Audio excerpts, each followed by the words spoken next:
My name's Christina, and this is my Geography 777 Project 1. The goal of this project was to compare groundwater nitrate levels taken from known point locations to cancer rate across census tracts in Wisconsin.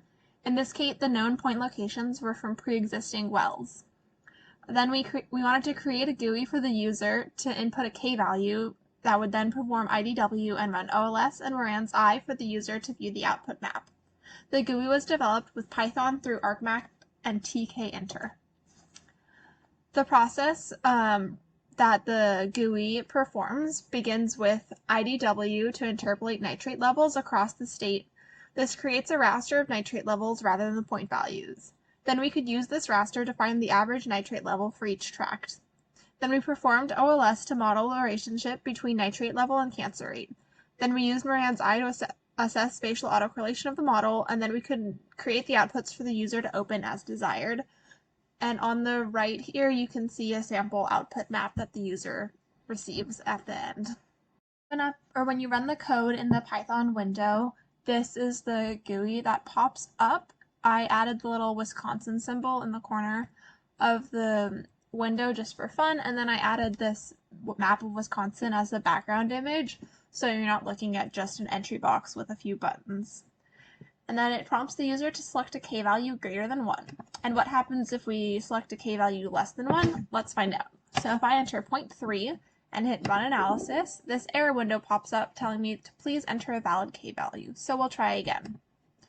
If I enter the k-value 4 and hit run analysis, it'll begin to run. You just have to give it a minute, and then you can see the little spinning wheel. It's starting, and soon we'll get some pop-ups telling us that the steps are being worked through.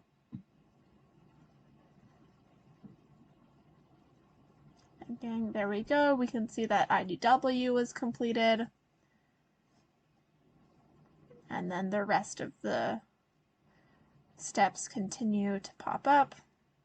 As we come to the end, it lags a little bit, but it's working hard.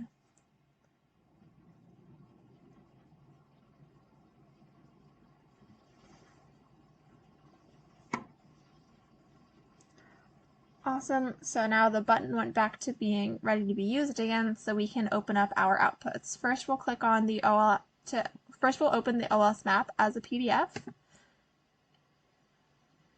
And it pops open in our web browser with the newest version of the map document with the legend telling us the standard residuals. Then we can open the OLS results as a PDF. And here's our values for everything. It gives us the plots. And then lastly, we can open up the Moran's I spatial autocorrelation as a PDF. And there you go. I hope you enjoyed my project. Thanks.